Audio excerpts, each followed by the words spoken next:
just something to note. Ruth saying if she joins as an attendee, we can promote as a panelist. Okay, cool. Okay, so am I now? Yes, definitely. right? So share screen. All women, I've just noticed. Yeah, I thought that. And I don't know if we can let her in now. Great. That looks good. okay, so and then I just need to play that, don't I? Play from the start. Okay, so is that okay? Great, yeah, thank you. basically, I'm just in control of it from here. Yeah, that looks good. Okay, that works. Thank So you. shall I stop sharing? Yeah, if you stop sharing. So we'll need a little. I don't know how people want to play it. We could do is we can turn our screens off when someone else is presenting, and we'll turn our screen on as our camera on, maybe like a minute before you're to stop, and then if you go over, then we'll basically interview. Are we all presenting individually, or is there a PowerPoint run of slides? It would be good if you could share your own screen, if that's possible. Okay. Just thought that you can You can boost it click. then. Yeah. Can you hear me clearly? Yeah. Yes. Yeah, because these are my son's headphones, so I feel like We'll be DJing. It's like gaming, yeah. because my headphones don't work through the Bluetooth, so he's got this USB one. You look very trendy. Jabeen, do you want to try and share your screen, see if it works? Yeah, so I'm just wondering what I need to do. You've got a great little light flashing. So it should be Music in the background. there should be a green button that says share screen on your, if you just hover over the bottom of the screen. Let me maximize it. Oh, okay, here it is. Share screen.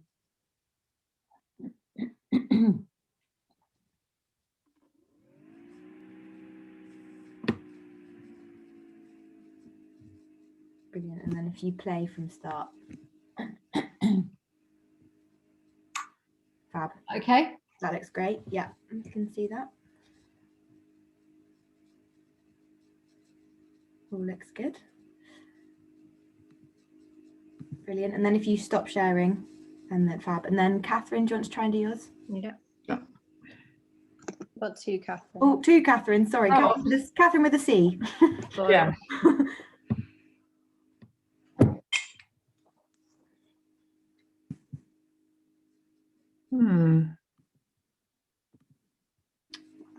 Brilliant.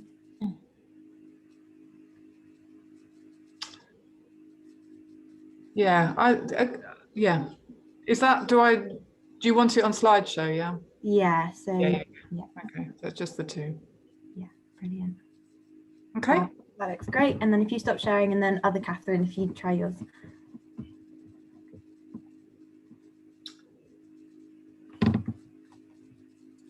Sorry, I'm being. There you go.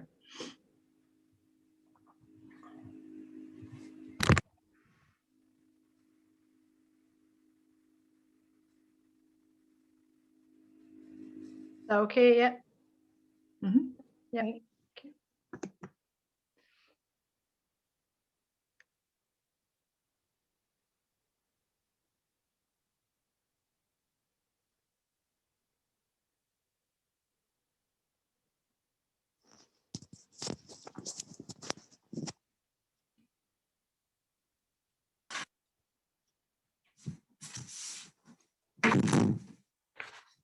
Sorry, I just had to trick the cat out of the room. Do I need to practice screen sharing? Probably do, don't I? And Amy, I've got the agenda. That's right, isn't it? Yep, you've got the agenda. I think. Is that working? Yeah, I think we're actually. So I think we should make a start. Yeah, the webinar's been made live, Sarah, so people are starting to join now. Right. You want this as up? The agenda, is this the first slide or is there a holder? I think if you share your We can have that, or you can share your first slide, whatever looks best, because you'll be introducing everything. Thanks.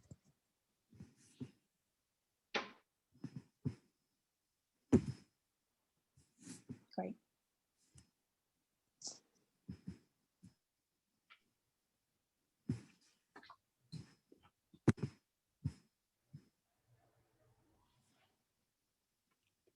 Good morning, everyone. Just opening the floodgates. So let you all in. Welcome, welcome, welcome.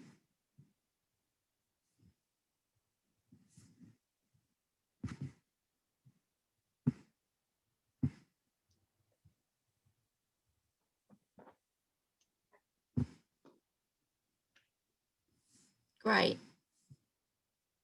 Okay. Slowly, people are slowly trickling. I'll give another minute for people to come in, and then we'll get going. I hope you're all well this morning. I didn't get my cup of tea, so you might you might need to bear with me.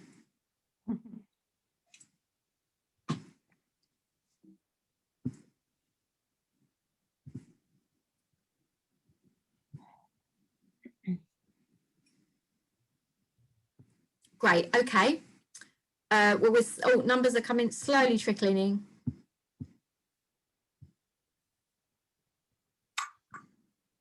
You never know. You sort of wait for it to stop, but you're never quite sure.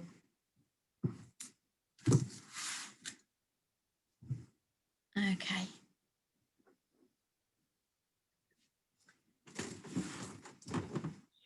So welcome to today's webinar. I'm going to kick off as people start to slowly come in, just with some general introductions. Amy's going to give a bit more of a technical intro in a minute, and just to share some of our etiquette for Zoom webinars, although I'm sure that many of you are very familiar with that. So I'm Sarah Williams. I'm the Programme Director at Sustain, the Alliance for Better Food and Farming, and delighted today to be presenting and co-hosting this webinar on how councils can support a good food economy, with a particular focus on retail engagement, and some of the work that we've been doing with our colleagues here today in terms of good food retail, using some examples and case studies from London, but also really delighted to have Catherine from Scotland sharing some of the fantastic work they've been doing up in Scotland. So we've got about 1.5 hours. It's a bit of a whistle-stop tour, really just to whet your appetite and to really start to explore this idea of what a good food economy is. So how can we support a good food economy, retailer engagement in London and Scotland?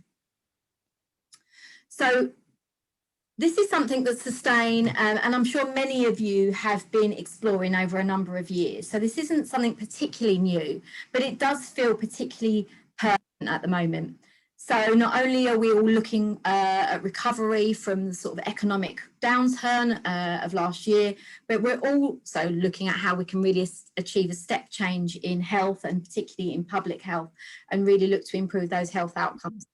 As well as this, we're looking at how we can address our climate and nature in emergency, and the nature of it being an emergency, we need to be doing that in a timely fashion.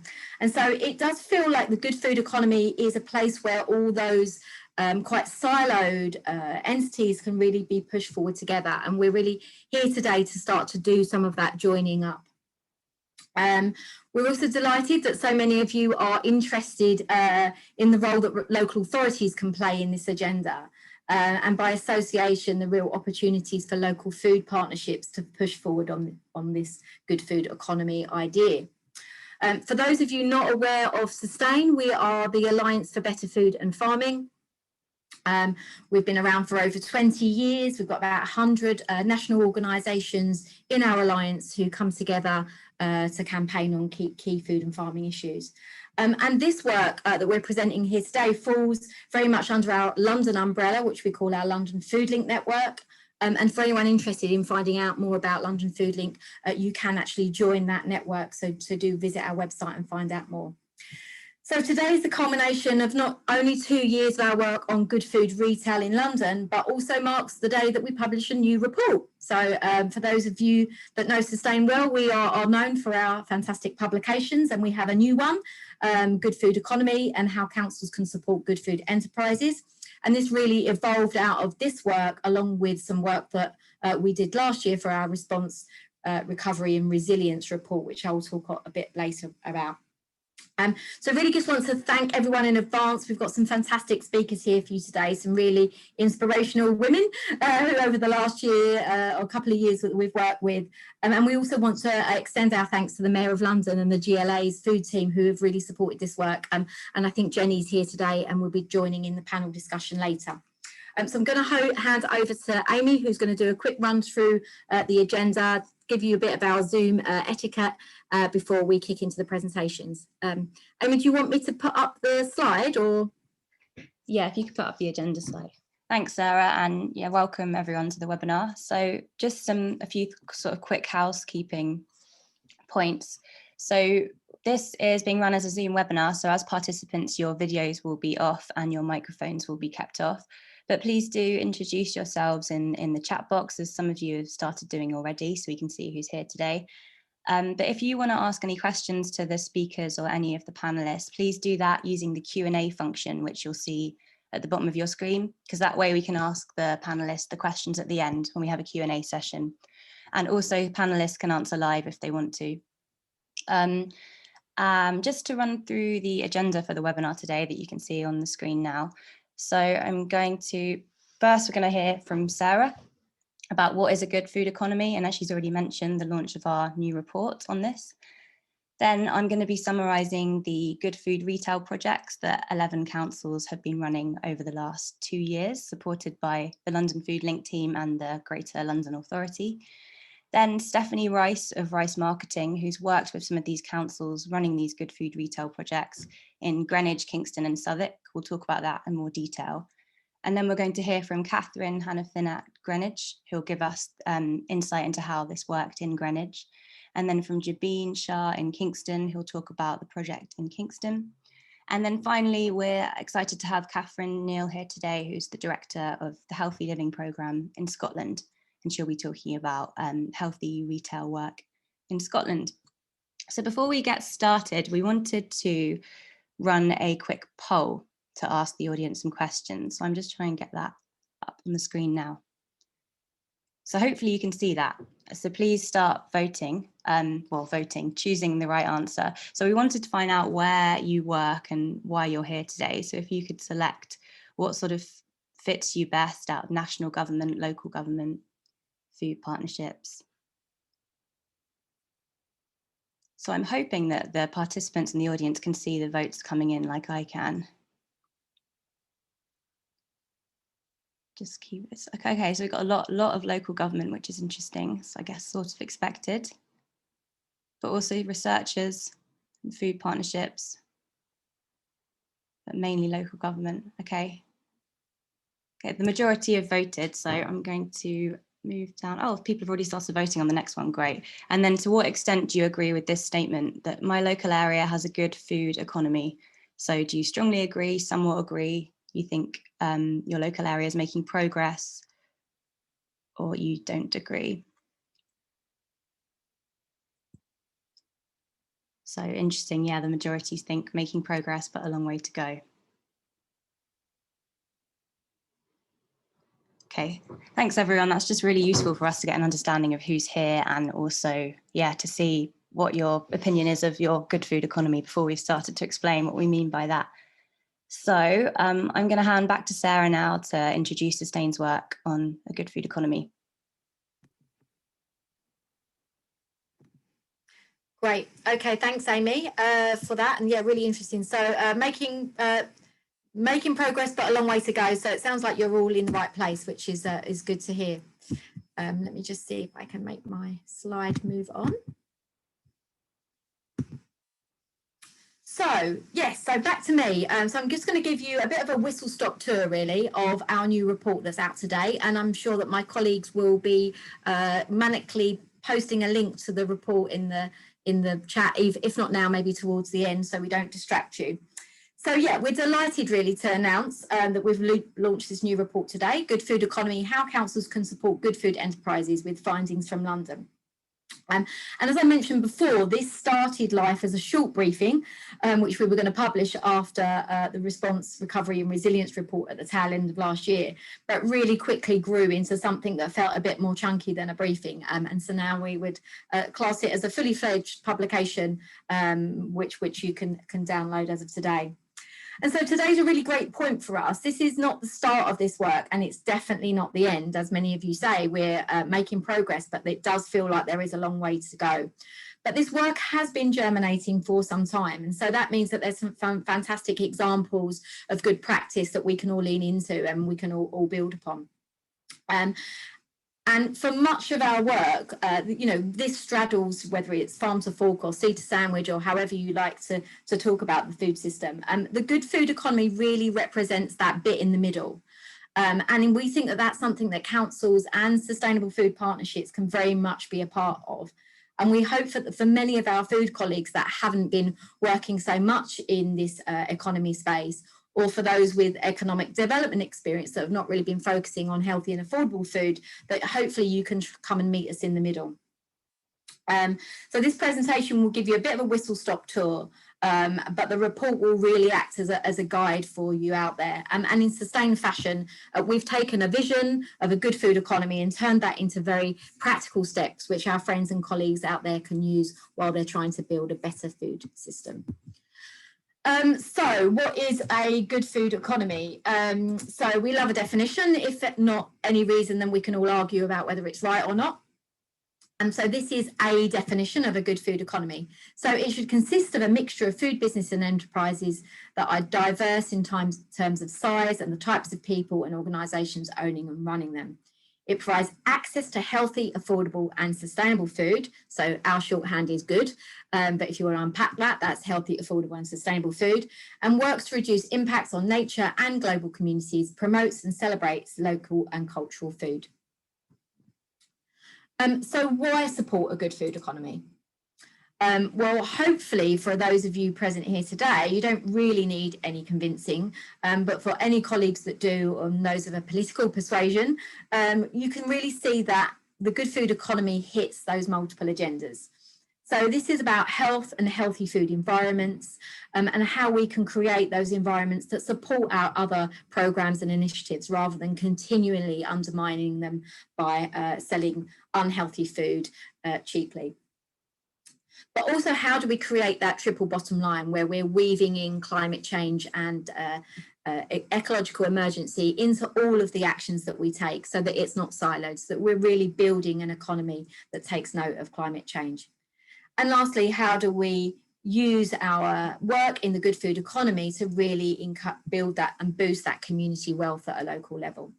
So we can really see how this work fits across all of those agendas. And evidence is gathering on what we know is intuitively right, which is that good food businesses are good for the economy. Things like the local multiplier effect and job creation can all happen within that space.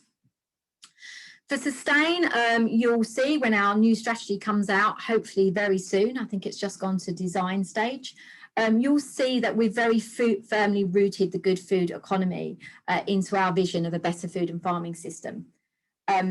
We feel really quite invigorated about this area. I think the time is right for really for us to take up this challenge. We've been delving into this area for a number of years, and in particular our work in London. Many of you may go back as far back as our Buy Well project, which I think happened over a decade ago, and some of our work on with New Covent Garden Market Authority. But we continue to build that economy theme into the work that we do. My colleagues in the Sustainable Food Places team are very much focused on how we can really push forward the good food economy. And Ren, who's here with us today, has been working with colleague Ben on looking at things like local economic partnerships. So watch the space in terms of Sustainable Food Places, because I'm sure that this theme is going to be very firmly rooted there. And also you'll see lots of our networks here at Sustain, so whether that's the Food Co-ops network, our Real Bread campaign or London Food Link, are sort of jam-packed with the sort of good food enterprises that we think we need to really build a good food economy. And then most recently, our work on good food retail, which Amy will be going into in a bit more detail. So the report outlines what our measures are of a good food economy and how you'll know when you've got there. So things like a variety of thriving outlets and good food retail work, targeted business support and creating good infrastructure. The report also has lots of practical steps that you can take as local authority officers or strategists, whether that be mapping access, tailoring your business support, looking at procurement as a tool. All of those ideas are in that report. As I mentioned before, this report, the Good Food Economy work, was really triggered by our work on response, resilience and recovery. So last year's Good Food for London report took a deep dive into London's food response as a result of COVID-19. And for the first time, we asked lots of questions about good food economy, really dipping our toe into the water and seeing how our food and other colleagues responded to that call. And what we came up with was a wealth of information, far more than we could get into that report, and hence this report was born. And what's really exciting now is it means that this report is rooted in practice. It's rooted in the practice of local authority people that are already doing this work. So what are London councils doing? So as I say, we go into a bit of detail with this in the report as well as in the 3R report. But before COVID, most councils supported local food businesses. But leading councils were targeting their approach to improve the health or sustainability of those food businesses. So it's going above and beyond for those that are really hitting those agendas. During COVID, most local authorities supported food SMEs to stay open, respond to the crisis and recover their businesses. And I think there's been a real recognition of the importance of convenience stores in particular in food supply during the pandemic. But leading councils were building a recovery plan with extra support for local retail to provide healthy and sustainable food. And so we really clearly see that the leadership councils are going that one step beyond. The report also goes into some more examples of what leadership looks like in local authorities. So from examples like Tower Hamlets, who've very much embedded the food sector into their waste action plans, as well as their Sustainable Food Partnership lead, Women's Environment Network, who have won a Climate Action Fund bid and are very much going to be integrating access to food with the climate and nature emergency. Places like Southwark have built into their economic wellbeing strategy an ambition for all residents to have access to affordable and healthy food. And now they're going through the process of seeing how they make that a reality. Hackney's sustainable procurement strategy includes some great targets around food and agricultural practices. And at a more practical level, places like Croydon have kept charges low for fruit and vegetable sellers on one of their markets. Lewisham are supporting the setup of social supermarkets and so on. And finally, what next? So after today's report launch, which includes many recommendations for our council colleagues, as well as national government funders and our friends within the Sustainable Food Partnerships Network, we'll be continuing our work within this theme. So for those of you who aren't aware of some of that, we do a lot of work on Healthy Start promotion through our Veg Cities campaign, which really is about driving access and equality to healthy food. Our Sustainable Food Places work is continuing to drive this economy theme forward. And as I mentioned, some of the work around local economic partnerships, and do have a look at our report on that if you're not aware.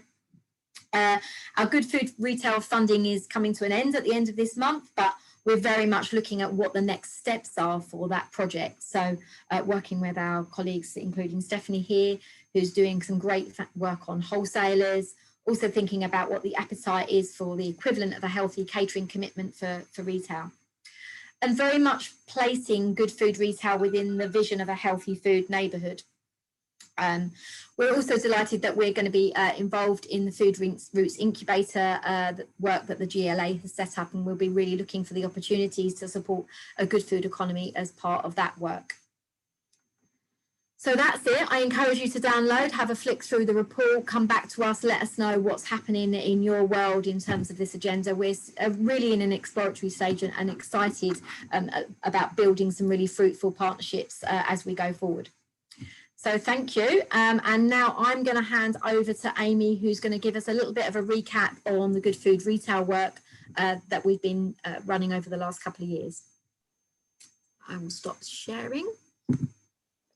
Thanks, Sarah. I'm just going to share my screen now.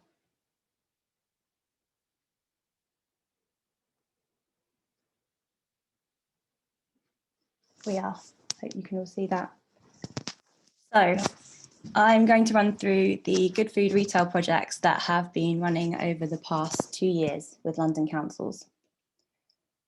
So what is the good food retail project? So in the London food strategy, the mayor recognised the importance of good food retail. And so as a pilot in 2019, in partnership with the Greater London Authority, the GLA, and the London Food Link team at Sustain, and Guy's and St Thomas's charity in 2019, 6 London boroughs were supported to develop and implement good food retail plans. And these plans were unique to the local boroughs that they took place in, but largely they worked to improve the healthy and affordable food offer in convenience stores, also at markets, and to increase the take-up of Healthy Start vouchers in local retailers, as well as to develop strategic plans to influence and lead these agendas across boroughs. And following a successful pilot of 6 projects in 2019, the mayor then funded a further 5 projects across London in 2020, which have spanned over into this year and are actually all finishing up this month. So there's been 11 boroughs working across a variety of ambitious projects, and I'm going to summarise a few of these now. So in 2019, the projects ran for 6 months, and they were in the boroughs of Bexley, Camden, Croydon, Newham, Kensington and Chelsea and Southwark. And the main focus for these projects were improving the healthier food available in convenience stores and on display in convenience stores. Also improving the uptake and availability of Healthy Start vouchers. And in Croydon, for example, they tried to improve the healthier food options and stalls available at markets. And in Newham, for example, they developed a sort of council-wide action plan for good food retail across the council. So we continue to sort of stay in touch with these councils to see how they're getting on the following year and if they're continuing this work. And then last year and spanning over into this year, we worked alongside the GLA to support 5 boroughs run good food retail projects. So these were in Haringey, Redbridge, Kingston, Greenwich and Enfield. And I'm going to talk about these in a bit more detail now and what we learned from these projects. So the project spanned across areas that I've already mentioned, but this year in particular, they worked with retailers directly to improve access to healthy food, also with families and communities, as well as local retailers and fruit and veg markets to improve the uptake and the awareness of Healthy Start vouchers. And also some of the councils mapped access to food in the local area and where there were food deserts, and then worked across council departments to deliver these projects. So what have we learned? So we learned a huge amount over the last sort of year or so from these projects and working alongside these projects. And first of all, and probably unfortunately that stands out most of all for all of us, was having to adapt to the COVID-19 pandemic. So obviously this had huge impacts on all councils generally anyway. But in terms of these good food retail projects, the councils had to adapt very, very quickly because the plans that they had made to engage with retailers, for example, in a lot of cases had to change or be adapted.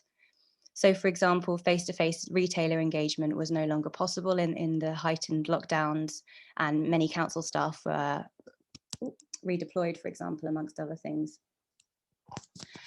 So this meant that some projects had to change what they had aimed to do. So, for example, in Enfield and in Haringey, rather than work directly with stores like they'd planned to do, in Enfield they had to they'd aimed to increase fruit and veg sales in deprived areas in convenience stores, but they had to adapt, and they've now used their good food retail project funding to support a food pantry in Edmonton offering healthy food for an affordable membership, as well as working with local retailers sort of online to try and increase Healthy Start vouchers. And similarly in Haringey, rather than engaging one-on-one with retailers and trying to get them to increase Healthy Start awareness and take Healthy Start vouchers, they found that it wasn't easy to engage with retailers in this time over the phone. So instead, they've trained up volunteers from their voluntary sector partner, the Bridge Renewal Trust, to train volunteers to specifically engage independent retailers and families about Healthy Start themselves. And just on this point as well, just to say that all the councils adapted amazingly well to the pandemic considering, and managed to deliver successful projects despite the situation. And we hope that these projects will help them ongoing with local food resilience. So then in terms of working with convenience stores and markets, particularly Kingston and Greenwich focused on working with independent shops in deprived areas. And Redbridge also worked with local retailers in engaging them to uptake with Healthy Start. So as I already mentioned, it was hard to access retailers at this time and all the councils had to adapt. And we knew that face-to-face engagement with the retailers was best. So Redbridge came up with a sort of way of adapting by engaging their environmental health team along with their public health team with this project, who already had connections with some retailers. And they went along to these retailers and they thanked them for the work that they'd already done in COVID and offered to promote them through local magazines and the council's social media, for example. And that way they managed to engage 70 businesses with information and training on Healthy Start vouchers. And we also learned with convenience stores that they respond best to the economic benefits of introducing Healthy Start vouchers and healthy baskets. So Stephanie Rice is going to be talking more about this, I'm sure. But for example, in Greenwich, they found it successful to prove to the stores that actually they can increase sales and healthier food options with these projects. And also to say that we found markets had huge potential, so they could also engage with the Healthy Start vouchers, for example, market stalls. And then next, with Healthy Start, we saw in general, there was very low uptake and poor communication from the scheme itself, and many people didn't actually know about the Healthy Start scheme. For example, in London, there's less than 50% uptake at the moment by eligible families with these vouchers. In Haringey, for example, they got an impressive, I think, 300 more families signed up than were before to these vouchers. But unfortunately, due to the pandemic and the current situation, more and more families became eligible. So their overall uptake in the borough hasn't actually increased, to give an example. But they, for example, ran training with public health experts across frontline teams and translated communication materials on Healthy Start to other languages, which they saw as a success to increasing awareness. And the councils also found that training and connecting with other teams. So for example, Kingston connected with a local children's centre manager and Haringey connected with their local voluntary sector to train people up on what Healthy Start was. And they saw that as a successful way to engage retailers and local people in the Healthy Start scheme. And finally, we saw the importance of cross-council working to keep the momentum going with these projects. So for example, Greenwich successfully engaged across their council, have been working with the economic development, public health and environmental health team and holding meetings to take their good food retail project forward. And Redbridge worked with their environmental health team, as I already mentioned, to join their public health team for the project. And so hope that in this way they can continue their work. And we found as Sustain and the GLA, by building a network of these projects and not using a one-size-fits-all model, knowing that all the councils are going to have different aims and objectives and different needs, that actually this flexibility allowed the councils to run successful projects that we hope will be continued and be worthwhile for them. And we hope that this network of the councils coming together in group meetings can continue, and we can continue to share resources and learn from each other. And so my final slide here is a quote from Jenny at the GLA. And it's just because I wanted to reiterate that despite the difficulties this year and the emergency situation, all the councils did amazingly well to pursue the projects during the pandemic. And as I mentioned, we really hope that these projects can spark things off in the councils and can continue to support good food retail and resilience. So thank you. That's the end of my slide. I'm going to hand back to Sarah now to introduce our next speaker. Just stop sharing.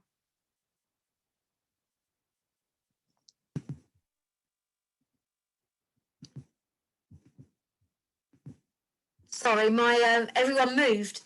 So as I went to unmute myself, it all moved over. Thank you for that, Amy. And just to say that we will be pulling together, we've got a great report that was pulled together by Maddie, who worked on good food retail in the first year, and we'll be updating that report with the findings from this year's cohort. And as Amy suggested, this year was particularly challenging for the local authorities involved, just because of the physical limitations in being able to engage with retailers, but they still managed to do some fantastic work and sort of pull it out the bag, I suppose, particularly at the end, and particularly through the help and support of our next speaker, which is Stephanie Rice of Rice Marketing Limited. I call Stephanie our retail guru because she really does understand the ins and outs of how convenience the store sector operates, and how to really get into the headspace and to think like somebody that runs a small store, which isn't always easy for those of us doing other jobs, and particularly people working within a council environment. So she really has a deep knowledge of the London convenience store and the sector.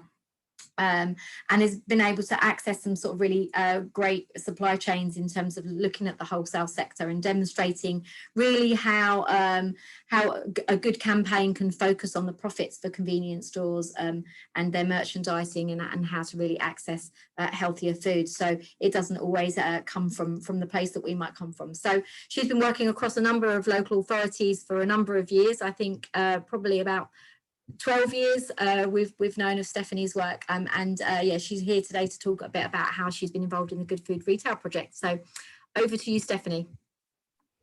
Thanks, Sarah. That's fantastic. I'm just going to share my screen now. Hold on.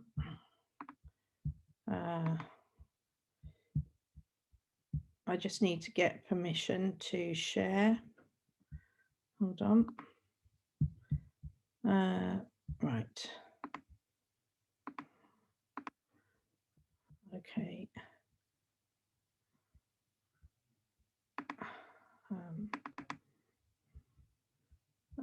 Hold on, sorry. Right. Okay. So good morning, everybody. Thank you so much for inviting me to join today. And it's been really fantastic seeing this project through over 2 years. And it really does feel that there is real momentum gaining in this area, and having worked in this area for so many years, it is nearly 13 years, there is a definite step change in both how this is gaining in importance, but equally how independent businesses are responding. I'm going to talk to you about the work that we supported Greenwich and Kingston this year on the Good Food Retail projects for 2020. And start with Greenwich, and really talking about the types of stores that we engage with when we talk about independent retailers. We have a hierarchy of segmentation. Convenience stores are either very tiny neighbourhood stores, sort of under 750, 800 square feet stores that service a very tight local community. They are high street stores, which are serving a larger footfall, and larger stores up to around 3,000 square feet. And then you have ambassador stores, such as these in Greenwich, where these are larger independents, around 4,000, 5,000 square feet, and can actually act as the main alternative to for top-up food shopping. And in fact, a full weekly shop, it would be possible in these stores.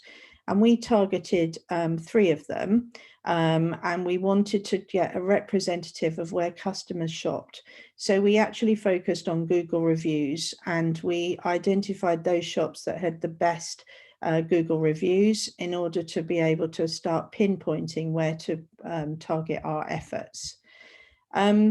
We basically chose Plumstead within Greenwich because it was, and we worked very closely with the business development team, again, about cross-council working. This was a great way of engaging not just the public health teams, but business development as well. And we knew that Plumstead was receiving a considerable investment, so focused our efforts there. We also knew that there'd been an issue around affordability, and that convenience stores were typically selling items, the same items, for considerably more than multiple competition. we conducted a basket study of healthier items that we had used from a piece of work commissioned in Southwark the year before. So again, cross-council sharing, using best practice, sharing best practice is so important that you don't reinvent the wheel. So we used a report from Southwark, which identified 39 items that families in Southwark and Lambeth had said, if we were able to buy these locally, we would be able to feed our families healthily on a budget. We compared that 39 items and against Tesco, and we were able to take those findings to the 3 stores to show them that they were between 20 and 40% more expensive than Tesco on the similar item. Obviously, you have to take into account the fact that Tesco have low own label and their cheapest tier label as well, which independents don't always have. But that was what we looked at. And we then worked with them to reduce that affordability gap by showing them firstly the facts, which they were really appreciative of, and showing them that if they were to change the price and reduce the price, we would actually support them with promoting that price difference using point of sale that they can't get access to.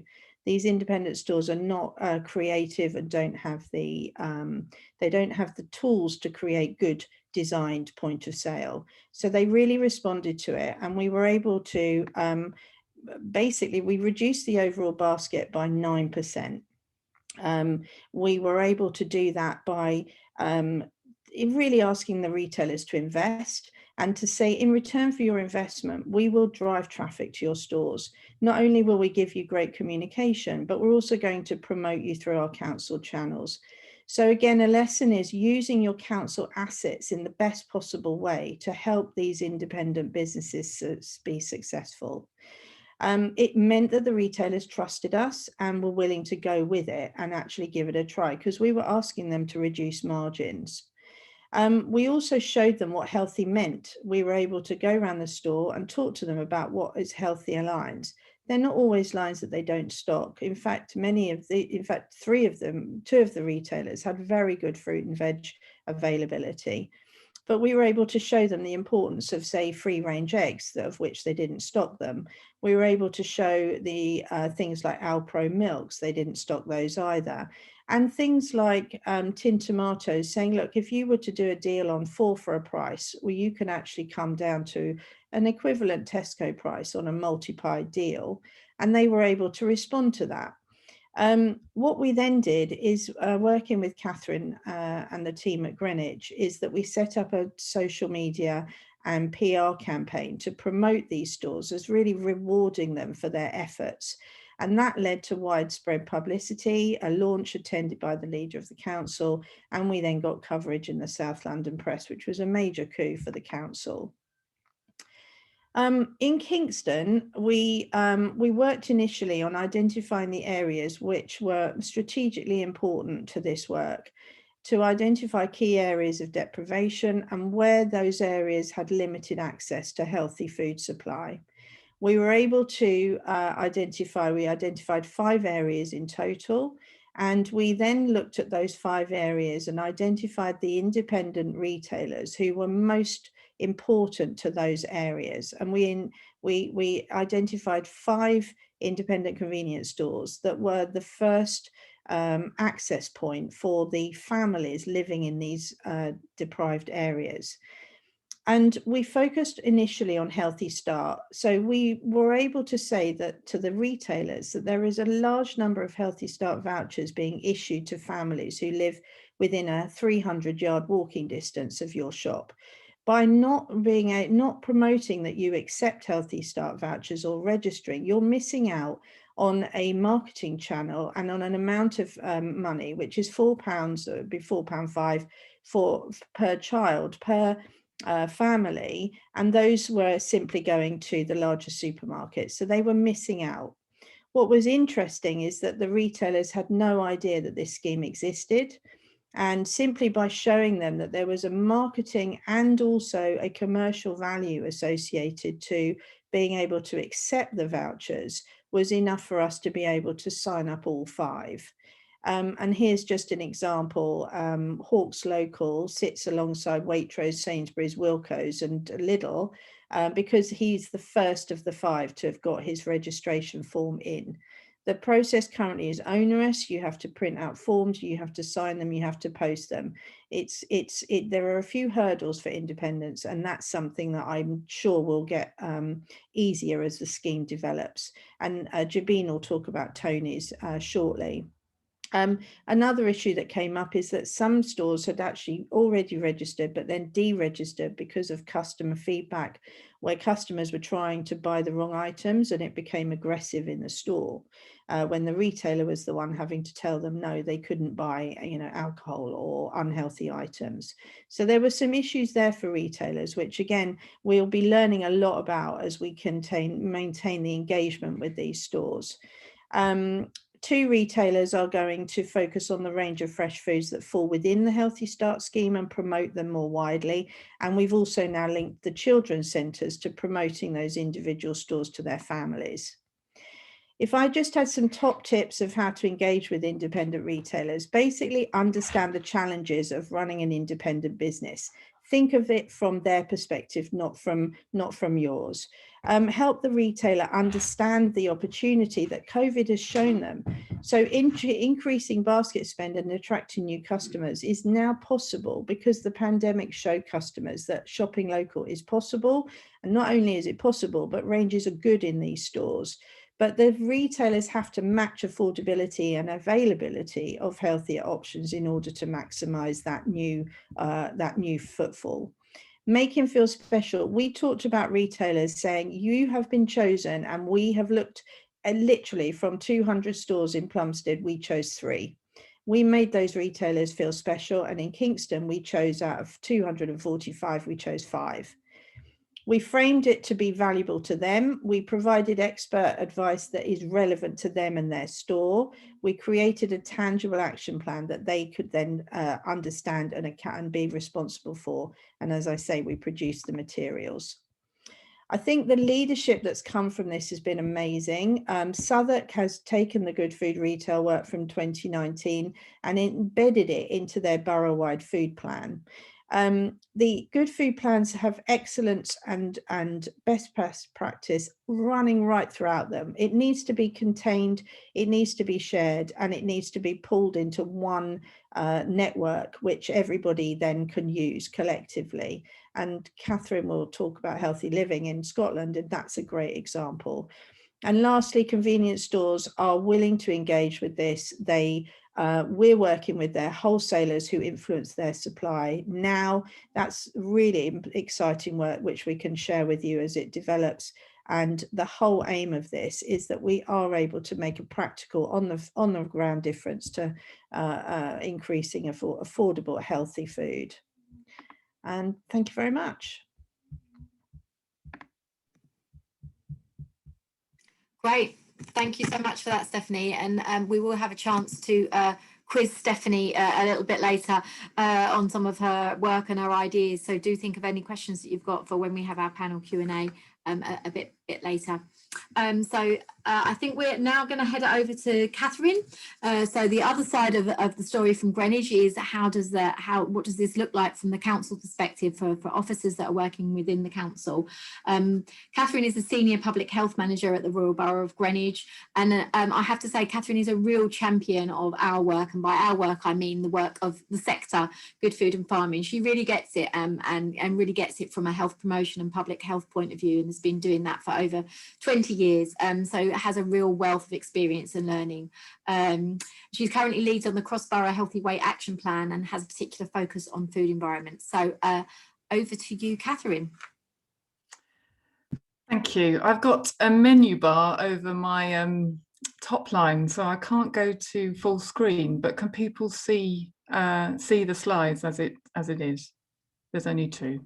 Yeah, I think that's fine, don't worry. Yeah, apologise. Thank you. So from a council perspective, we just wanted to flag a couple of things really. It feels like the main learning was an understanding of the real multi-dimensional element to this programme. There is not one lead department for this to be a success. So the pilot gave us a chance to explore this work, if you like, from different angles and come to that conclusion that for success, you can't underestimate the importance of this work being considered by a number of departments in the council. Stephanie, I mean, she allowed this work to happen, really. We commissioned Stephanie and she helped us to join agendas together. Commissioning her gave us expertise and capacity for the engagement and the work on the ground. And that would have been challenging during COVID-19, and it took the pressure off some very busy departments at the time. The environmental health officers were, equally important. They helped us identify stores and they helped us consider standards within this work as well. And then business support, they help with engagement, business planning, communication, and links to other economic development interventions. So we have a shop local drive. So, it's about making sure that everything's connected in that way. The design and comms team, they really brought the project to life. So the logo kept the brand linked with our Good Food in Greenwich partnership. And then the comms told the story. And then lastly, you do need public health people, I think. That's just to keep things on track, link people together, keep the conversation going. What do we do next? And ultimately as well, keep the work grounded in public health messages. The second point seems really simple and obvious, but the fact that we could actually drive up sales was a great thing to find from this pilot. So we have trialled this work before, but found it hard to collect the data to evidence this claim. So this pilot has allowed us to gather that evidence, and now we can confidently make the claim that we can drive up sales of healthier produce with a coordinated effort. And that, that's a really powerful statement to be able to make. The second slide, just a few points really from our learning from our cross-borough post-pilot workshop. So we had a range of partners at a workshop, and the feedback from participants included the need for a mixed model. So there's not a kind of one size fits all going forward, we don't think. Some shops are demonstrating good food retail already, and how do we recognise them whilst we support the shops that need more detailed input? We need to make the most of the pilot as positive case studies, link up a number of good food retail initiatives, particularly Healthy Start and convenience stores. There's masses to link there, but also procurement, healthy advertising policies, waste reduction, some of the things that have been mentioned before. And then really our final realization is that the pilot is just the beginning. So whilst we've been planning quite detailed work for our pilot, our challenge now is to sustain this work. And that's what we're working out at the moment. We are looking at how we secure budgets and commitment to develop things further. And we need to embed our convenience store work into our good food retail work, and then our good food retail work into broader council thinking. So I think we're on that journey, but there's still more to do. And this will be a priority for us going forward for the next year. So that's just a couple of things from me about the Greenwich perspective from the council. Thank you.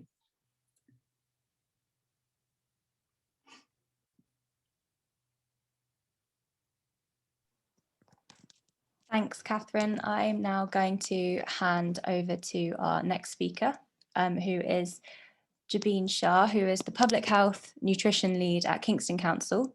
And Jabeen led their Good Food Retail project in Kingston this year.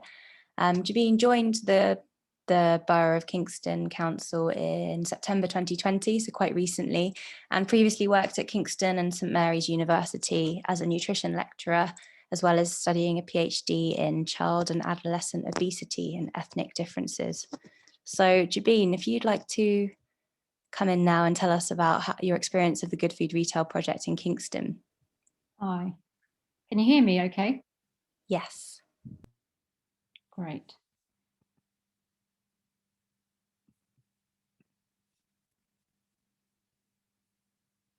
Okay. So, good morning, everybody. Jumped ahead. So, as Amy has already stated, that I started at the council only in September 2020. I've been providing maternity cover for Francesca Miller, who was successful in putting the application to the GLA for this project.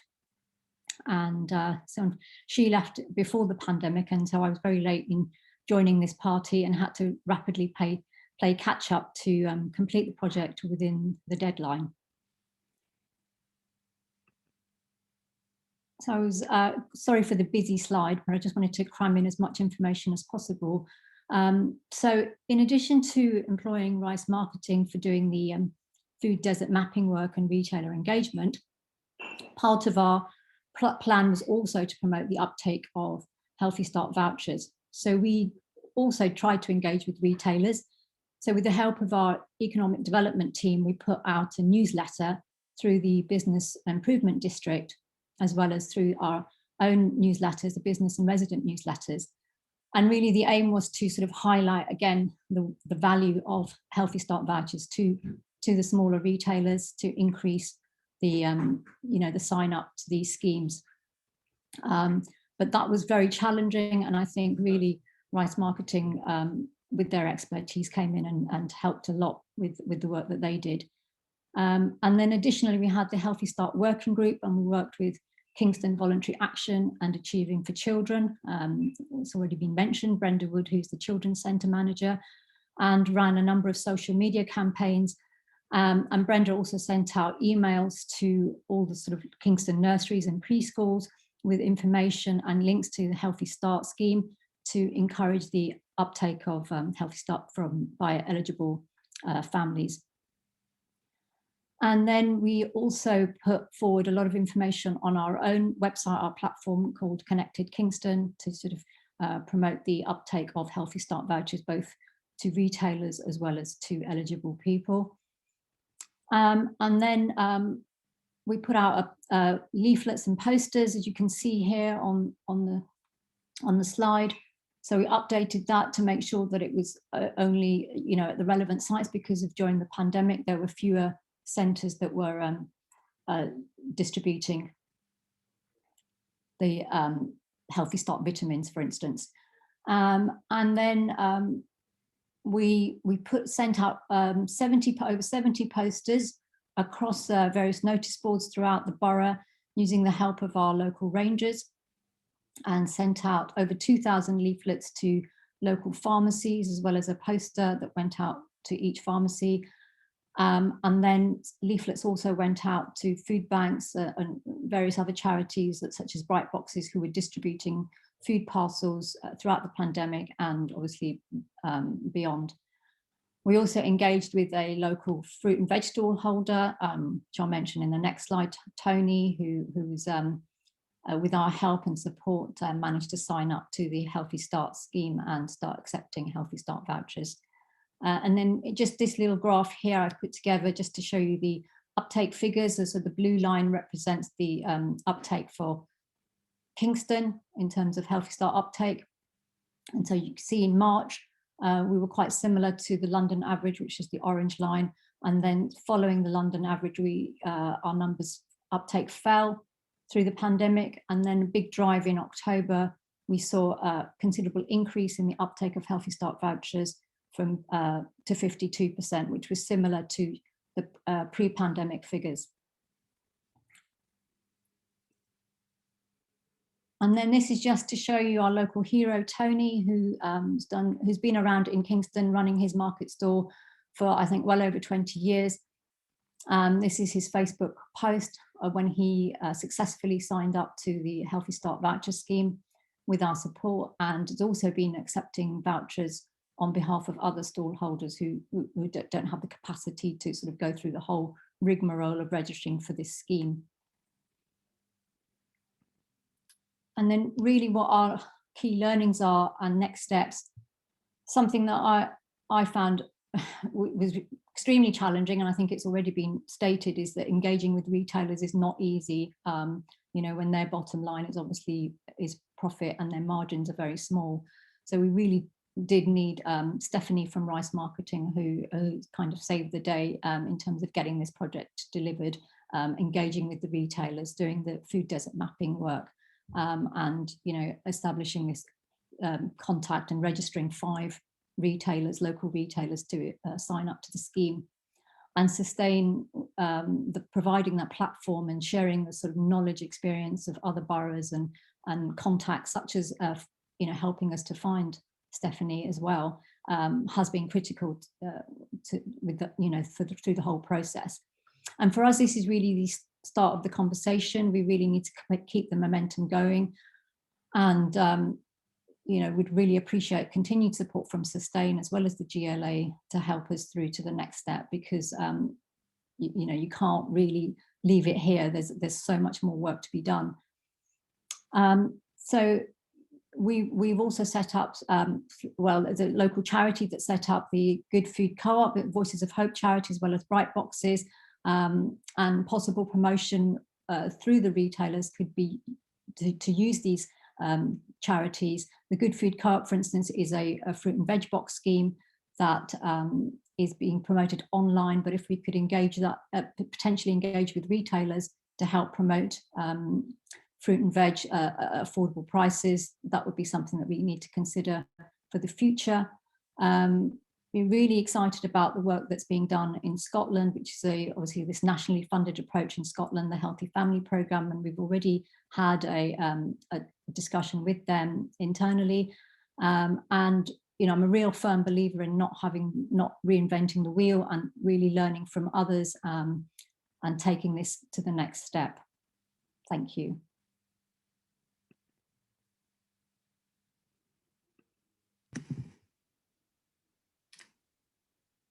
Okay, I'm just going to, I'm not sure. Sorry. That's all right, no, don't apologise. I'm just checking that people can see and hear me. I'm just going to invite Catherine and Jabeen and Stephanie just to take a couple of questions at this junction, just before we go into the other Catherine with the K's presentation. One question that came in that interested me, which I'd be really keen to hear your views on, was interestingly, a lot of the questions are about definitions. So I told you we would get sucked into this definition trap. But one of the questions that came in asked about what we mean by healthy food, and I'd be interested for you to share some top line thoughts on. Obviously, I also think there's a difference between healthy food and healthier options. But in the context of this project, how did you define what sort of foods that you were looking to encourage sales of? Catherine, did you want to come in on that? Yes, so Stephanie has actually got a really nice slide which does define it, and I'm just going to share it quickly, if that's okay, Stephanie. Yeah. If I can, because not everybody needs to see my emails. Apologies. Can people see that diagram? Yay. So this, I believe, Stephanie, not to talk on your behalf here, but this really came out of the Southwark model, but we just we didn't really need to reinvent the wheel again, and we might do some local work around this, but it felt like some good consultation work had been done, and we felt that this fit well with our approach, and many of these items are covered by Healthy Start. So again, that was another win. But Stephanie, do you want to say how this came to life? So following the Good Food Retail Plan pilot in Southwark, Rosie, public health lead at Southwark, commissioned this work from an independent researcher called Sophie Reed. So this is entirely her work. And she conducted a healthy basket study, which basically was able to identify the gap in availability and affordability of this basket of goods from community work with families in Southwark and Lambeth. And it was the reason why we liked it so much is because it is so practical. It is literally the food that families need to buy in order to be able to make decent, healthy, sensible weekly food for their families. And the reason why I liked it so much is because it's all within the reach of a convenience store, with the exception of chicken breast fillets, which, if you're not an ambassador store, or no, probably neighborhood, high street and ambassador stores will be selling chicken breasts. Neighborhood stores, the small ones, will not.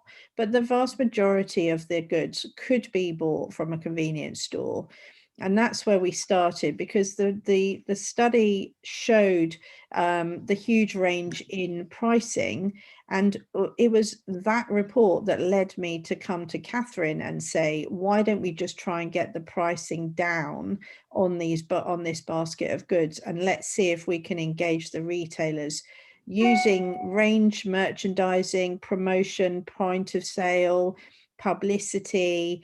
Let's use all of the retail levers at our disposal to get that price down. And that's what they did. And the customers responded because of the mix having covered all bases. You can't just reduce prices and then not tell anyone. The retailer just loses money and then puts the price back up because he's lost money. So you have to, it's as Catherine was saying in her slides, it's focus on simple things, and the retailers will get it. And that's a simple basket. Right. And the other thing I would say is that healthier is really important in convenience stores. I can't move a convenience store to not sell Coke. I can move a convenience store to selling more Coke Zero, or so in a soft drink capacity, which is probably 15% of their turnover. Selling more zero sugar soft drinks is important. At the same time, getting them to realize that they can sell fresh fruit and vegetables, even if it's a single apple or banana for snacking. So you just have to take a very practical, measured approach. Wholemeal bread is accessible to everybody. That would be my take. The challenge is things like fruit juice. Yeah. That's where the line is drawn. Is it or is it not healthy? Someone's asked if they can access that healthy basket list somewhere. Is that publicly available, or is that? Yeah, that report, we can share that. Yeah, there are some more questions that have come in sort of that I could go on to, but Amy, do you want to go take them at the end and move on to the next presentation, or do you want to? Yeah, let's take them at the end. Good idea. Okay. I think it would now be good to introduce our final speaker, who is Catherine Neal, and she's joining us today from the Scottish government-funded programme Healthy Living, the Healthy Living programme in Scotland, which she has been a part of since 2014, starting as the development manager, but is now the director of the whole programme. And she's also got 20 years of experience in the convenience retail sector. And so, yeah, we're really excited, Catherine, to hear more about the Healthy Living programme, to give us some context out of London, in Scotland, and how you're working with retailers there. Hi, thanks very much for asking me along today. I'm just going to share my screen just now. So I'm going to give you a wee run through just about how our programme works, and just about how we work and all the good work that we're actually doing up in Scotland at the moment. So a quick run through. I'm going to try and get through, because I know time's limited, try and get through, so I cover everything we do in the presentation. So the Scottish Grocers Healthy Living programme was first established in 2004, and it was to encourage the sale of fruit and vegetables throughout the convenience stores in Scotland. The aim of our programme is to focus on stores within areas of deprivation, as well as meeting the dietary objectives set by the Scottish Government. The programme's really gone from strength to strength over the last 16 years, and we now have over 2,300 stores who have joined our programme, and 67% of these stores are situated in areas of low income. And the local convenience store, it provides, and Stephanie's already covered this in her presentation, but it provides consumers with an important and easy way of purchasing fresh produce at an affordable price in small quantities, and often available right on the doorstep for consumers who don't have their own means of transport. And I think we'll all agree that we've seen this more, it's been demonstrated more than ever throughout the COVID pandemic. So what are the main objectives of our programme? We've got 4 main objectives that we need to cover. So we need to increase the range, availability, quality, affordability of fresh produce and other healthier products from all other categories in the convenience stores across Scotland. We need to focus on areas of deprivation because we've identified that people in these areas don't have the same exposure to other healthier products and don't always have the facilities or income to visit multiple stores to purchase that healthier choice. Where applicable, we support Scottish Government initiatives and we monitor and assess the healthcare retail standards, which is in place in all Scottish NHS hospitals if there's a shop, a tea bar or a trolley is on offer. Now, the way the programme's set up is we have 4 development managers that work within our programme who have vast experience of selling the healthier products within the retail sector, and they're able to demonstrate examples of what have worked well for retailers and share this best practice with other retailers. We're there to help encourage the increased sales and profits and help these retailers to help signpost the consumers to the healthier choices within their shops. The Healthy Living team are selling a concept rather than a brand, and this requires building of relationships and trust. And this is something that you can't do overnight. And both Stephanie and Javine have both highlighted that within their presentations as well. You know, building these relationships with these retailers is key. A significant amount of work has been achieved over the last couple of years to profile the programme and make what we have current and relevant. And due to this, we now work with a number of independent small retailers, but also all the major symbol groups within the convenience sector. And we work closely with these groups to offer discounted prices on fresh and other healthier products. And we follow our guidance from Food Standards Scotland. With the work that the programme leads on, the symbol groups encourage their retailers to have in-store point of sale and stands provided free of charge by our programme. And these stands and point of sale materials create an in-store theatre of healthier products and help educate the consumer on purchasing the healthier choice. We changed the strapline for our programme a couple of years ago to Love Life, Eat Well. And this strapline provides a call to action for the consumer. It makes them stop and think about their choice rather than being told what they must purchase. Many of the convenience store retailers are now beginning to stock loose produce and use our stands to merchandise this offering. And selling loose, it has many benefits. It reduces your packaging, it allows consumers on low incomes or living alone to purchase just one piece of produce, and it also reduces waste. We have seen the stands, the sales increase for our stands up to 30% for the convenience retailers when they put the stand at the front of the store. Our stands have recently become mobile and it allows the retailer to move the stand to see key selling locations throughout the day. Many of our retailers have the stand allocated at food to go stations at lunchtime, and then they capitalise on the till point opportunity at other points of the day.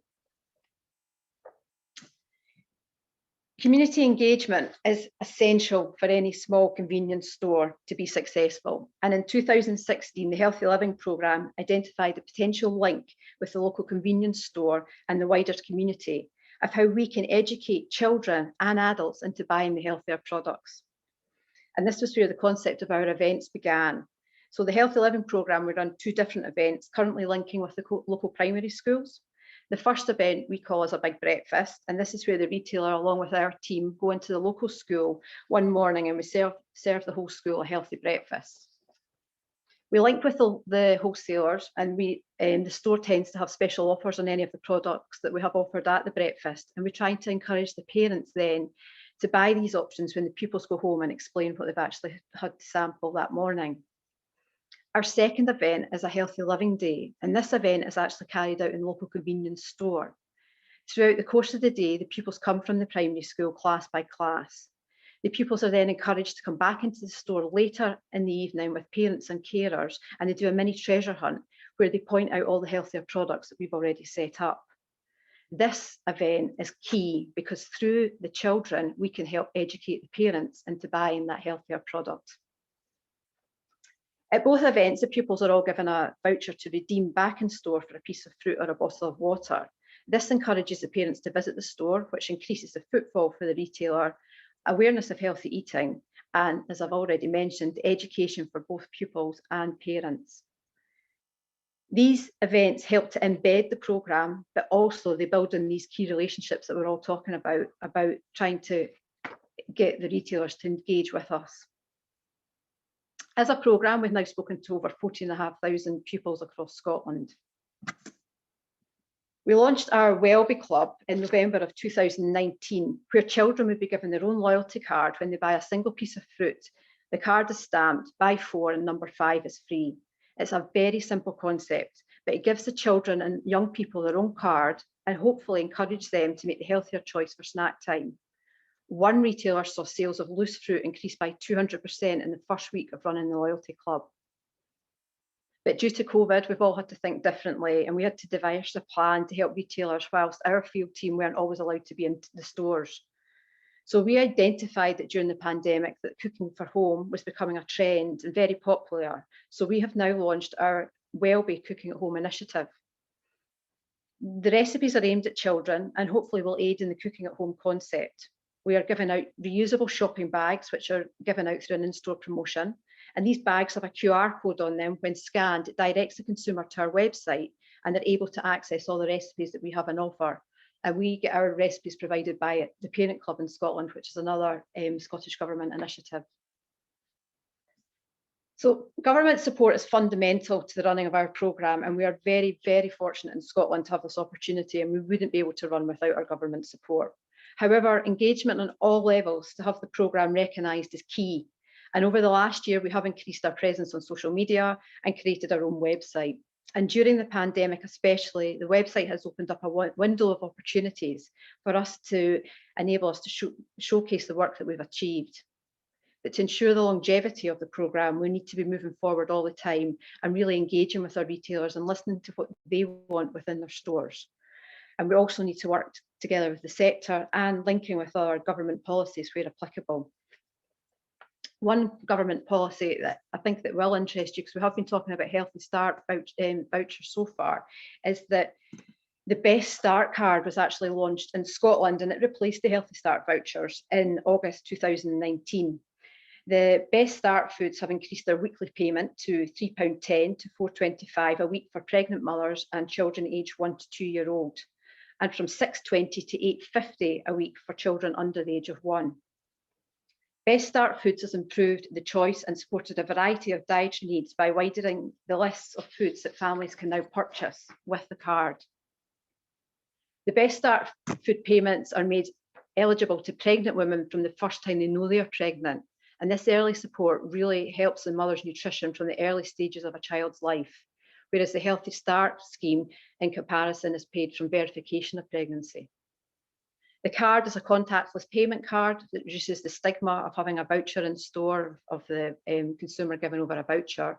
And the retailer instantly gets the money in their systems rather than in previous years having to send the vouchers away and been awaiting on them being processed. And again, that was something that Stephanie mentioned in her presentation earlier. So since its launch, there's now over 37,000 families in Scotland have been provided with a card. And the estimated uptake for 2021-22 is that they estimate they'll get to 75% of uptake. The Best Start card complements the work that we're doing as a programme in the convenience stores, and our team helped in the communication of the transition of the Healthy Start vouchers to the Best Start card. And we were a point of call to the convenience retailers and any questions they had surrounding the Best Start scheme. So I realise I've probably gone through quite a wee bit there, and just in terms of how our programme works, but just in summary, just to briefly, the main points I would take out about our programme is that community engagement is key to running a successful convenience store, and therefore it is a major consideration for us in the running of the Healthy Living programme and how it's actually going to work. We are seeing that convenience retailers are now willing to try and help offer that healthy product to the consumers, but they do require support and tools to be in place to assist. And there is now a trend that consumers are driving for that healthier option to be in store, and also now for the cook at home solutions. And just for more information, I have spoken about our website, but if anyone wants to look up our website at www.healthylivingprogramme.co.uk. Thank you. That's brilliant. Thank you so much for that, Catherine. I think I'm going to invite everyone in to have sort of a bit of a conversation now. Sort of I'll theme it around some of the questions that have come in. And also, I don't know if Jenny's here from the GLA. Is she? Can she come on? Is she a panelist, Amy, or is she an attendee? Now a panelist. Now a panelist. There you go. So Jenny, feel free to come in as well, and maybe we can ask you a little bit about sort of the GLA, what the next steps are for the GLA. So I mean, we sort of delved a little bit into healthy food and the notion of healthier food. I was just wondering. Oh, are we spotlighting on Jenny, or is it just my screen? I was just wondering, so some questions have come in really, and one of the things I wanted to explore with the panelists is how we start to cross the silo of healthy into sustainable food. So I know that the work today is very much focused on the healthy food, and I suppose from my understanding of convenience store and the learning from Stephanie, it's very much about starting from where those stores are at and where they make their money at the moment and who their customers are. But I wonder what you think is the opportunity really to start to integrate some of that more sustainable production methods, or thinking about more sustainably produced foods into this work. I mean, are we a long way to go? What are the opportunities there? Have you got any thoughts or reflections for the audience here on that point? Any of you? I would just say that in terms of supply, fruit and vegetables is always a challenge into convenience stores because of the volume that the convenience stores are selling. So I think if there were looking visionary, if there was a way of creating a sustainable supply route into convenience stores, either through working in partnership with the wholesalers or working direct through local hubs, I think that that is a way, and connecting obviously through local markets. I think that would be incredibly important as a way of getting retailers to understand that they don't have to go to a later market and buy at least £100 worth of goods, because otherwise there's no way they can go. So dealing with small volume but large numbers of stores would be a really good thing to think about. And do you think within there's an opportunity then for sort of, someone also asked a question about collective buying and sort of buying groups within stores. Do you think there is opportunity for that? Individual retailers won't work collaboratively with each other. I think that the route there would be through the wholesaler and the councils. So I do think there's a massive opportunity for boroughs to collectively work together, so that there is a London pan-wide contract, for example, for food, that is then working with a number of wholesalers, of which, you know, obviously the Best Way, for example, has got 7,000 customers alone in London. They're already supplying into these stores. So it's how you can make that into a formidable buying group, but you can't work individually at store level. It's too small. Yeah, so there are obviously these huge challenges, and I think from one of the, I think in response to some of the questions as well, I mean, one of the biggest challenges that we see is a lot of this is about price, and obviously at the moment, food that is farmed in a way that's good for the environment and that uses agroecological, regenerative or organic practices is more expensive at point of sale, and I suppose that's part of the challenge. I mean, Catherine, was you going to come in on this point about how do we bring sustainability along with this message around healthy food? I was just going to say that I think the sustainability strand is probably a little bit more progressed in other elements of good food retail other than the convenience stores at the moment. So I'm thinking where people have maybe community-based markets or farmers markets in their areas that they can influence, it feels to me that that's the sort of area that you can kind of really build your case studies and your evidence in the way that we have done for convenience stores and healthy profit models. And then as you build these different bits of evidence, it's then about how we bring it together and move towards integrating that into other forms of retail. So I think it's all a journey, isn't it? There's steps to take, but I think there are good things happening probably in other parts of the retail sector than maybe the convenience stores at the moment, in my experience in our borough. And I think that also demonstrates why there's only so far you can go with initiatives that work at the store level. So if you look at something like sugary drinks, that's where you see, you know, how important it is to bring in the sort of fiscal measures that balance the playing field between healthier and unhealthier options. And the same applies, I suppose, to sustainability. How do we level the playing field so that actually it makes financial as well as environmental sense to buy the good options? Jabina, you wanted to come in here and yeah, obviously the work that you've done down in Kingston has tried to address that a little bit, so that the veg box that you're...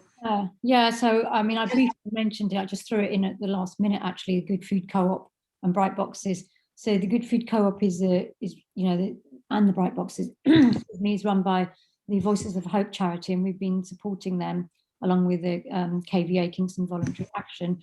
And that's only been very recently set up, the Good Food Co-op, which is this fruit and veg box scheme, where they've sort of teamed up with a supplier from a market, not a market, a farm rather, in Chessington, I believe, and they're getting spray-free fruit and vegetables from them. So it's local, obviously sustainable produce that's being delivered at sort of a full market price to those that can afford it online, and then using the profits to subsidise the fruit and veg for those that obviously can't afford it.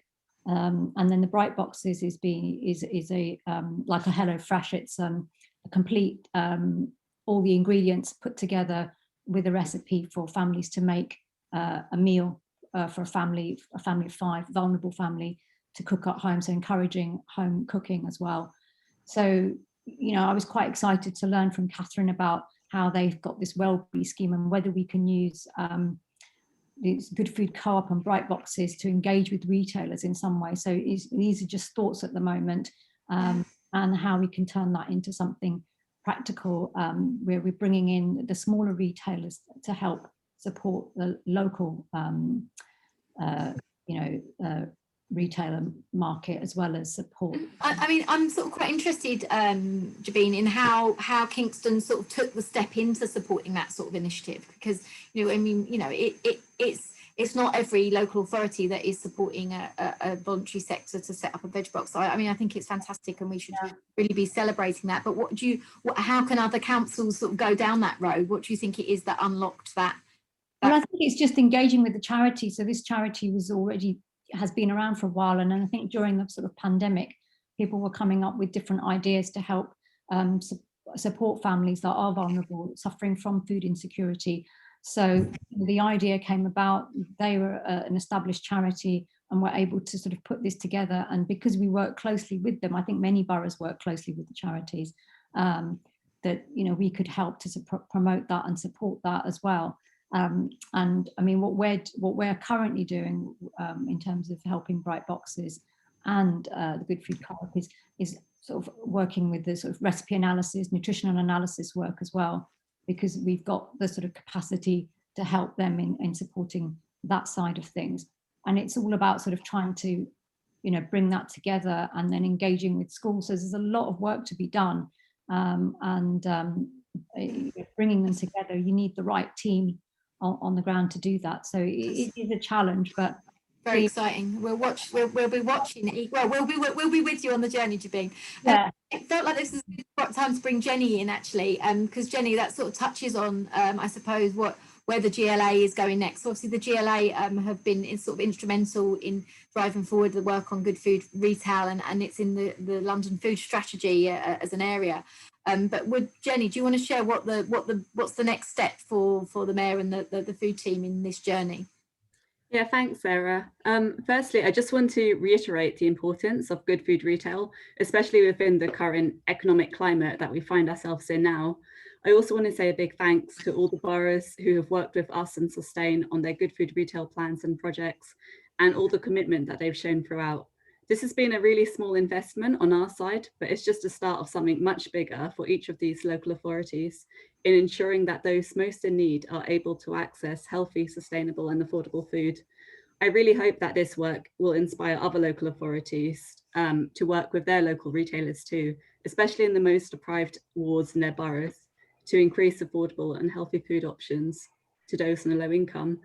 Whilst we won't be able to fund any more good food retail projects, we will continue to take forward this work in increasing access to healthy food and ensuring a good food economy through other means.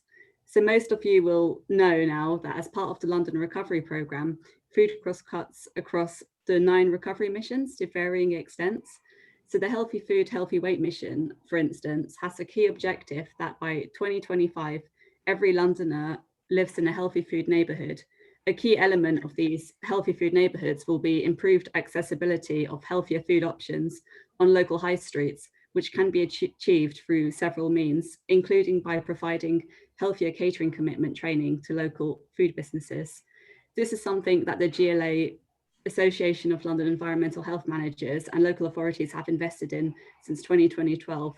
The scheme targets incremental, healthier changes to ingredients, cooking processes, and portion sizes. And the accreditation strategic importance and pan-London impact has been recognised by the scheme's inclusion in the GLA's London Child Obesity Task Force Action Plan and the New London Plan, which stipulates any new A5 takeaway outlets opening within 400 metres of schools are now required to meet the scheme's criteria. And on the final point, in January, the GLA food team, we launched the Food Routes Incubator Programme to support partnerships between smaller frontline VCS organisations and local authorities as part of the Robust Safety Net mission. So a large number of partnerships have now applied to the programme, which will help support organisational stability and address the underlying drivers of food insecurity. In addition to the incubator support, food partnerships will receive to grow, diversify and become more sustainable. They will also receive small grants to deliver initiatives addressing food insecurity, which must align with one of 3 key objectives. And this includes improving physical access to healthy food. So hopefully that's a bit of a flavour of the kind of work we're doing to take this forward. Yeah, so while the work isn't specifically focused on retail, I suppose we'll be looking for the opportunities for that within London, and I'm sure that me and Stephanie and others will be continuing to look for opportunities for how we can have a sort of more London-wide approach to some of these issues. So that's great. So thank you for that, Jenny.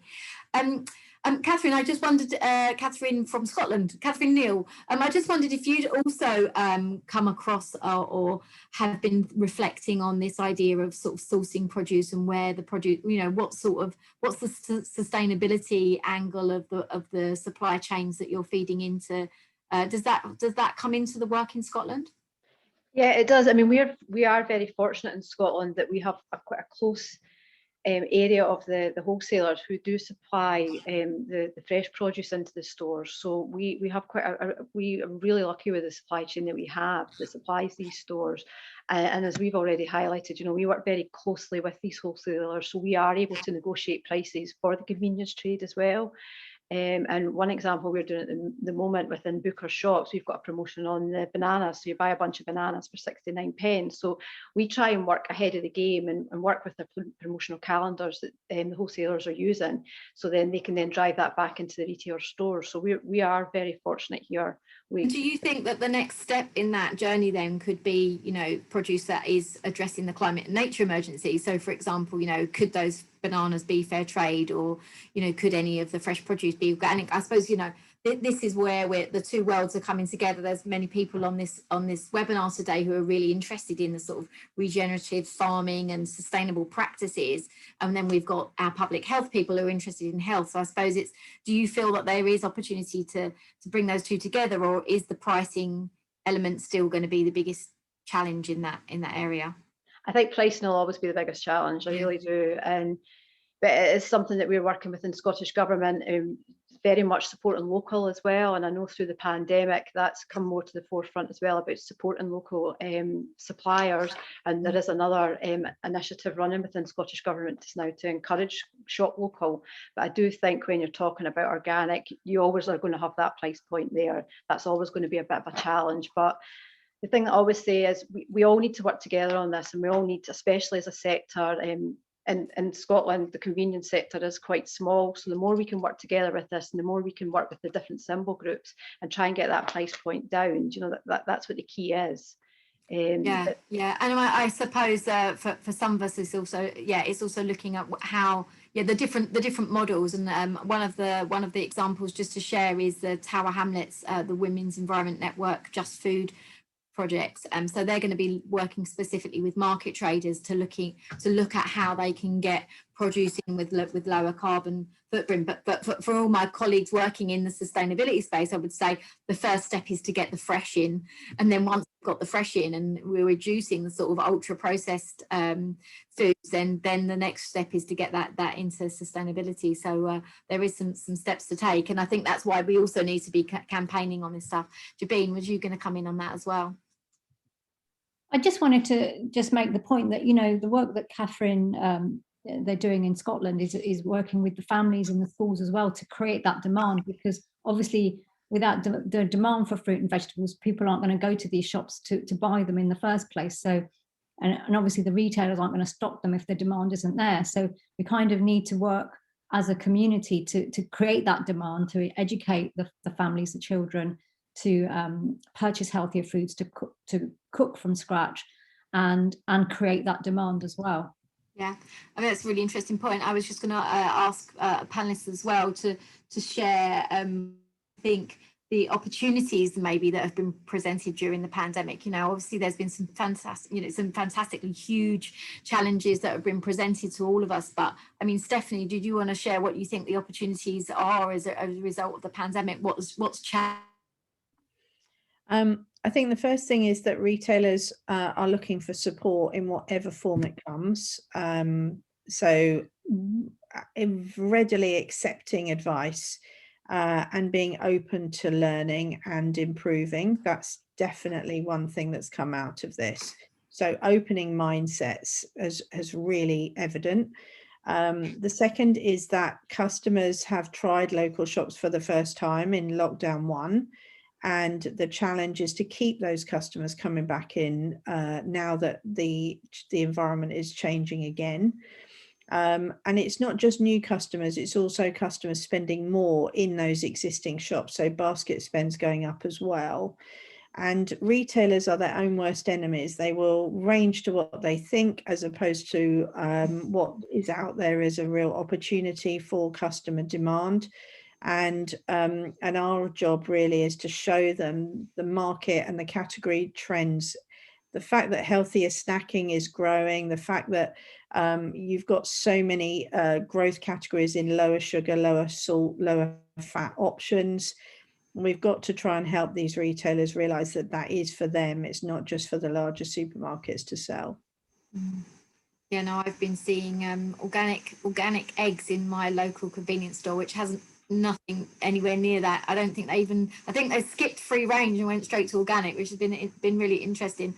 Yeah, I mean, Catherine, I wondered, Catherine Hannafin, if you could also just share about some of the experiences of trying to work across departments. I mean, do you think that there is more of an appetite for that now, or do you think that actually the challenges of COVID mean that cross-departmental working for councils is even harder?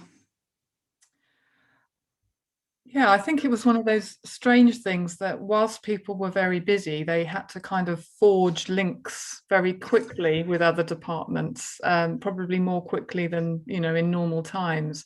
I mean, personally, we found that quite beneficial to carry on those links. But we'll have to see that. We hope that we just don't all fall into maybe the patterns of before, where it's hard to keep that joint working, the momentum around that. But, I think we're feeling positive that the relationships were built so that, we should be able to carry on. Yeah. Fantastic.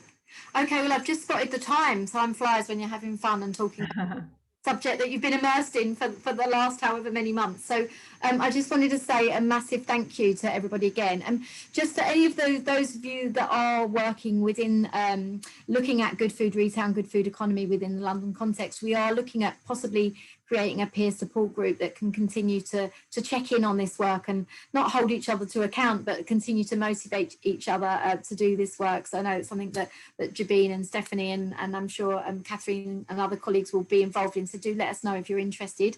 Do check out our report. As I said, it's out today. You know, it is very much a first step on where local authorities are taking action at the moment. And we do know there's a lot more work to be done, but we will be continuing to support and inspire local authorities to take that action. If any of you work with or from a food enterprise, we have just launched a survey today just to look at these opportunities from an enterprise point of view and to see what the experiences have been over the last year. So please do encourage people to do that survey. I'm sure that will all be in the chat. I know people were very keen to get hold of a copy of that healthy food basket, so we'll track that down and send that to all participants as well.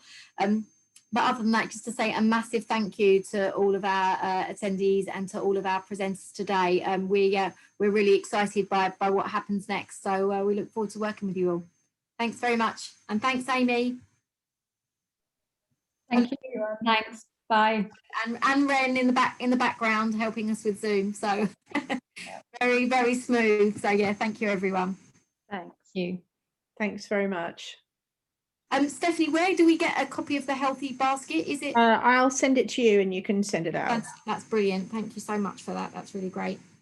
And yeah, and do let us know when your reports are out and about in the world. Will do. Great. Thanks, everybody.